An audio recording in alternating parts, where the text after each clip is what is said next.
নমস্কার বন্ধুরা, আমি পলাশ বিশ্বাস আর আপনারা দেখছেন পলাশ বিশ্বাস ভিডিওস। আশা করি আপনারা প্রত্যেকে ভালো আছেন এবং আপনাদের বাগানের গাছগুলিও ভীষণ ভালো আছে। বন্ধুরা, থাম্বনেল আর টাইটেল দেখে নিশ্চয়ই বুঝতে পেরে গেছেন যে কোন বিষয় নিয়ে আজকে আলোচনা করতে চলেছি। হ্যাঁ বন্ধুরা, স্ট্রবেরি গাছ যারা আনেননি এখনও নিয়ে আসুন। আপনার বাগান কিন্তু স্ট্রবেরিতে ভরিয়ে দেবে। যে পরিচর্যাটা দেখাবো সেই খাবারটা দিলে, সেইভাবে কেয়ার করলে এই জানুয়ারি মাসেই আপনার গাছ ভরে যাবে স্ট্রবেরিতে। আর কেন করবেন না বলুন তো? এই স্ট্রবেরি শীতকালের বাগানে আপনাদের সমস্ত ফল গাছের মধ্যে রাখুন না স্ট্রবেরিকে, দেখবেন গাছ ভরে ভরে ফল দেবে এবং এই স্ট্রবেরি একেবারে অর্গ্যানিক উপায়ে আপনারা কিন্তু গাছ ভরে পাবেন ফল, আর সেই ফল খেতে পারবেন আপনারা সকলে। তো কয়েকটা টিপস, ট্রিক্স আর খাবার দাবারের বিষয় নিয়ে আজকে থাকছে ভিডিওটাতে। আর যারা আমার চ্যানেল নতুন ভিউয়ার্স তাদের কাছে অনুরোধ করবো চ্যানেলটি সাবস্ক্রাইব করে নিন, পাশে থাকা বেল আইকনটি প্রেস করে অল করে রাখুন, যাতে আমার দেওয়া ভিডিও নোটিফিকেশান প্রতিদিন সন্ধ্যে 6টায় আপনারা পেয়ে যান।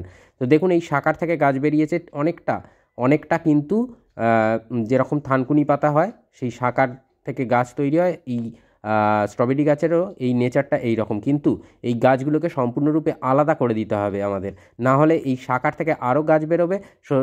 যে রিং থেকে আসছে যে সেখান থেকে আরও গাছ বেরোবে এবং মূলত ফল দেওয়ার যে ব্যাপারটা সেটা কিন্তু থাকবে না। তাই শাখাগুলোকে কেটে আলাদা করে দিতে হবে, পারলে তুলে দিতেও পারেন। তো আমার এটা যথেষ্ট বড় জায়গায় আছে, 12 ইঞ্চির একটা টবেতে রয়েছে, সেই জন্য আর প্রয়োজন নেই।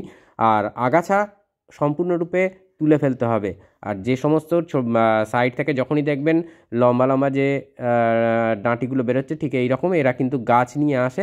তো একেবারে এইগুলোকে কেটে বাদ দিয়ে দেবেন, কারণ নিয়ে অন্য টবে বসিয়ে দিতে পারেন, কিন্তু কখনোই এরকম আবার নতুন গাছ এই সময় নিতে গেলে আমরা কিন্তু আর সেভাবে ফল পাবো না। তো মাটিটা চটপট বলে দিই, যারা নতুন নিয়ে আসবেন স্ট্রবেরি গাছ তারা মাটিটা কিভাবে বানাবেন। এই স্ট্রবেরি গাছের মাটি কিন্তু একদম উচ্চ জল নিকাশিযুক্ত মাটি বানাতে হবে। আপনারা আপনার বাগানের যে মাটি আছে সেটা একটা টবে 40 ভাগ ভরে নেবেন, তার সাথে 30 ভাগ বালি, লাল মোটা দানার যে বিল্ডিং কনস্ট্রাকশনের বালি 3 থেকে 4 বার ধুয়ে নেবেন। নিয়ে সেই বালি আপনাকে নিতে হবে একটা টবে 30%, মানে যে টবে নিচ্ছেন 40% মাটি, 30% বালি, 70% হয়ে গেল।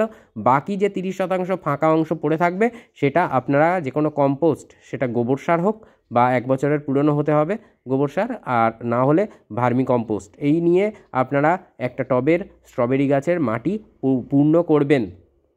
তো এটাতে হবে কি, খুব ভালো করে মিশিয়ে নিতে হবে মাটির প্রত্যেকটা উপাদান নিয়ে আপনারা বসালে একটা উচ্চ জল নিকাশিযুক্ত মাটি আপনারা কিন্তু পেয়ে যাবেন।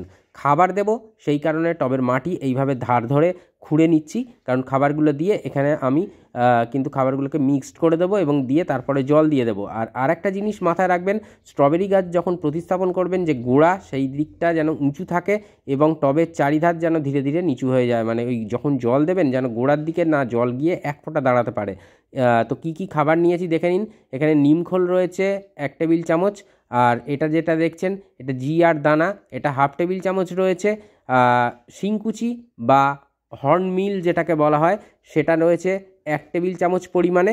আর তার সাথে যেটা এটা দেখতে পাচ্ছেন এটা হচ্ছে লেদার মিল বা চামড়াকুচি সার, যেটা বলা যায় চামড়া সার, সেইটা। আর এইটা যেটা দেখছেন অর্গ্যানিক পটাশ 1 টেবিল চামচ, চামড়াকুচি সার 1/2 টেবিল চামচ, 1/2 টেবিল চামচ জিআর দানা, 1 টেবিল চামচ নিমখোল, 1 টেবিল চামচ হর্নমিল বা শিংকুচি। এই কটা খাবার দিন, গাছ একদম ফুলে ফুলে ভরে যাবে এবং সেই ফুল থেকে আসবে অজস্র পরিমাণে ফল। আর এটা 15 দিনের মধ্যে আপনারা আপনাদের গাছ থেকে এই ফলন পেয়ে যাবেন। যে কেয়ার আমি বলবো, এটা সবে মাটির খাবার গেল, এরপরে পাতায়ও কিছু আমাদের খাবার স্প্রে করতে হবে। দেখুন, যদি আমি এখানে রাসায়নিক সার কিছু ব্যবহার করি তাহলে অবশ্যই ফলনও দ্রুততার সাথে আসবে এবং সেই রাসায়নিক সার ব্যবহারের ফলে আপনারা কিন্তু প্রচুর পরিমাণে ফল যেমন পাবেন তেমন অনেক তাড়াতাড়ি ফল পাবেন। কিন্তু অর্গ্যানিক খাবার একটু সময় লাগবেই। তো এর আগে আমি স্ট্রবেরির কেয়ার দেখিয়েছি, যারা করেছেন তা আশা করি তাদের কাছেও ফুল চলে এসছে এবং ফলও ধরে গেছে। তো আমি যেটা বলবো, যাদের কাছে এখনও আসেনি বা নতুন যারা গাছ কিনে আনবেন, একদম মানে টবে প্রতিস্থাপনের 1 সপ্তাহের মধ্যে এই খাবারটা দিয়ে দেবেন, দিলেই ম্যাজিক ঘটবে। আর অবশ্যই তারপর যা যা লিকুইড ফার্টিলাইজার এবার বলবো টবের মাটিতে দেওয়ার জন্য, সেইগুলো এরপর থেকে দেওয়া শুরু করবেন। কি করবেন, এই যে মাটিতে খাবারটা দিয়ে দিলাম যেদিন, খাবার দেওয়ার পর মাটি তো ভালো করে মিশিয়ে দেবো এবং মিশিয়ে দিয়ে আমরা জল দিয়ে দিচ্ছি।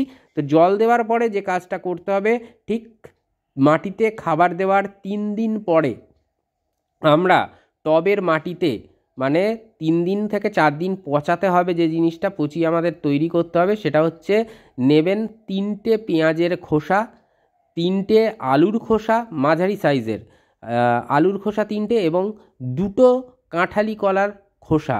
এই 3টে উপাদান আপনারা 3 থেকে 4 দিন আপনারা পচাবেন। জিনিসটাকে পচিয়ে যে তরলটা তৈরি হবে, এটা 1 লিটার জলে পচাবেন। পচিয়ে যদি 1 কাপ ওই তরল নেন, তার সাথে আরও হাফ কাপের একটু বেশি বা 1 কাপ আপনারা সাধারণ জল মিশিয়ে নেবেন। এই দুটো উপাদান খুব ভালো করে মিক্সড করে আপনারা গাছে দেবেন 5 দিনের ব্যবধানে, দিতেই থাকবেন। দেখবেন প্রচুর পরিমাণে ফুল আসছে এবং অবশ্যই তার সাথে কিন্তু ফল চলে আসবে। তো যে উপাদানটা বললাম এটা অবশ্যই আপনাদেরকে কিন্তু টবের মিডিয়ায় দেওয়া শুরু করতে হবে। টবের মাটিতে যেদিন খাবার দিলেন তার ঠিক 3 দিন পর থেকে 5 দিনের ব্যবধানে এই তরল সারটা আপনাদেরকে প্রয়োগ করতে হবে টবের মাটিতে। একেবারে অর্গ্যানিক সার, এই তরল সার আপনাকে প্রয়োগ করতে হবে। গাছ কোথায় রাখবো? গাছ রাখবো একদম ফুল সানলাইটে রাখবো গাছ, আর কোনোভাবে যেন জল এই গাছের গোড়ায় যেমন না গিয়ে জমে, যেমন পিরামিড হয় সেই রকম উঁচু জায়গায় গাছ থাকবে এবং মাটি ধীরে ধীরে টবের কিনারা যে আসবে সেদিকটা ডাউন হয়ে আসবে বা নিচু হয়ে যাবে। আর কখনোই গাছের পাতায় জল দেবেন না। কোনো পাতা যদি টবের মিডিয়াতে ঠেকে থাকে সেই পাতা তুলে দিতে হবে টবের মিডিয়া থেকে, বা যদি একান্তই না তোলা যায়, সাইড করা যায়, তাহলে কাঁচি দিয়ে কেটে দেবেন। আর এইটা গাছটাকে ফুল সানলাইটে রাখবেন, যেখানে আপনার বাগানের সর্বোচ্চ সূর্যালোক পড়ে এমন স্থানে গাছটিকে কিন্তু রাখতে হবে বন্ধুরা। আর এই যে গাছে যে খাবার তরল সার বললাম, তার পাশাপাশি আপনাদেরকে দিতে হবে একটা অনুখাদ্য। আমি বায়োভিটা এক্স দেখাচ্ছি মানে এটাই দিতে হবে এমনটা না, বা এর কোনো প্রমোশন আমি করছি না। আমি যেটা বলছি যে কোনো অর্গ্যানিক সার, যেহেতু সম্পূর্ণ অর্গ্যানিক উপায়ে তৈরি হচ্ছে গাছটি এবং ফলগুলো হবে, সেই জন্য অর্গ্যানিক হিসাবে আপনারা যে কোনো সিউইড বেস ফার্টিলাইজার ব্যবহার করতে পারেন। সাগরিকা, অলউইন গোল্ড সুপার, যে কোনো একটা সিউইড বেস ফার্টিলাইজার আপনারা স্প্রে করে দেবেন। কবে করবেন? আপনারা টবের মাটিতে যেদিন পেঁয়াজের খোসা, কলার খোসা, আলুর খোসা ভেজানো যে জলটা বা দ্রবণটা দিতে বললাম, তার ঠিক পরের দিন আপনারা গাছের পাতায় এই অনুখাদ্য বা মাইক্রোনিউট্রিয়েন্ট স্প্রে করে দেবেন। কীটনাশক হিসাবে কাকা ব্যবহার করতে পারেন বা আপনারা থিটা ব্যবহার করতে পারেন। এরকম যে কোনো কীটনাশক আপনাদেরকে 10 দিনের ব্যবধানে গাছের পাতায় ঘুরিয়ে ফিরিয়ে ব্যবহার করতে হবে। তাহলে দেখবেন কোনো ধরনের পোকামাকড়ের আক্রমণ আপনার স্ট্রবেরি গাছে কিন্তু হচ্ছে না। পোকামাকড় কিন্তু আক্রমণ করবে যখনই ফুল আসবে, ফুল আসার সময় তখন কিন্তু এই আক্রমণ হয়ে থাকে। তো যদি আপনারা আগে থেকে প্রিকশন নিয়ে রেখে দেন তাহলে কিন্তু এই জিনিসটা পোকামাকড় আসবে না। এবং এছাড়াও নিম অয়েল আপনারা সপ্তাহে একবার করে ব্যবহার করতে পারেন, গাছের পাতায় স্প্রে করে দিতে পারেন শ্যাম্পুর সাথে মিশিয়ে। 1 টাকার দামের শ্যাম্পু 1 লিটার জলের মধ্যে গুলে তার সাথে 1 টেবিল চামচ পরিমাণে নিম অয়েল নিয়ে ভালো করে ফেটিয়ে নেবেন। নিয়ে সেই জলটা আপনারা বা দ্রবণটা আপনারা গাছে স্প্রে করে দেবেন গাছের পাতায়। এইভাবে সপ্তাহে একবার করে নিম অয়েল স্প্রে করুন আর 10 দিনের ব্যবধানে কীটনাশক। কোনো ধরনের পোকামাকড় আসবে না। দ্রুত ফুল আনতে গেলে যেটা প্রয়োগ করতে হবে সেটা হচ্ছে প্ল্যান্ট গ্রোথ রেগুলেটর। এই প্ল্যান্ট গ্রোথ রেগুলেটর যে কোনো হতে পারে, আমি বুস্টার 2 দেখাচ্ছি মানে এটাই আপনাকে ব্যবহার করতে হবে এমনটা নয়।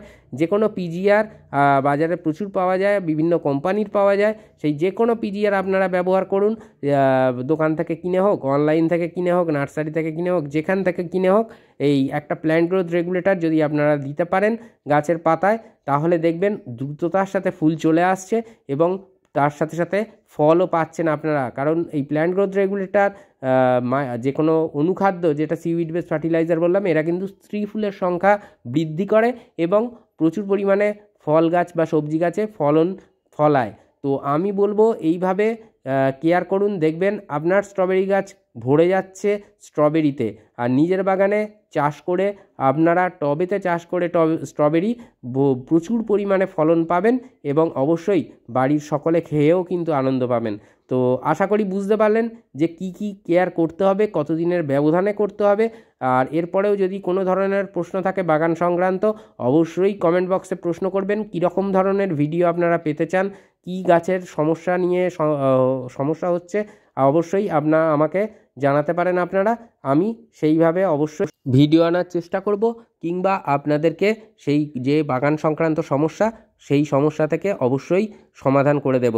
তো আজকের মতো এ পর্যন্তই, আবার আসছি আগামীকাল ঠিক সন্ধ্যে 6টায়। ততক্ষণ সকলে সুস্থ থাকুন, ভালো থাকুন, আর ফুলে ফলে সবজিতে আপনার বাগান ভরিয়ে রাখুন। মন থাক চিরসবুজ, পৃথিবী হোক সবুজময়। খুব ভালো থাকবেন সকলে বন্ধুরা, নমস্কার।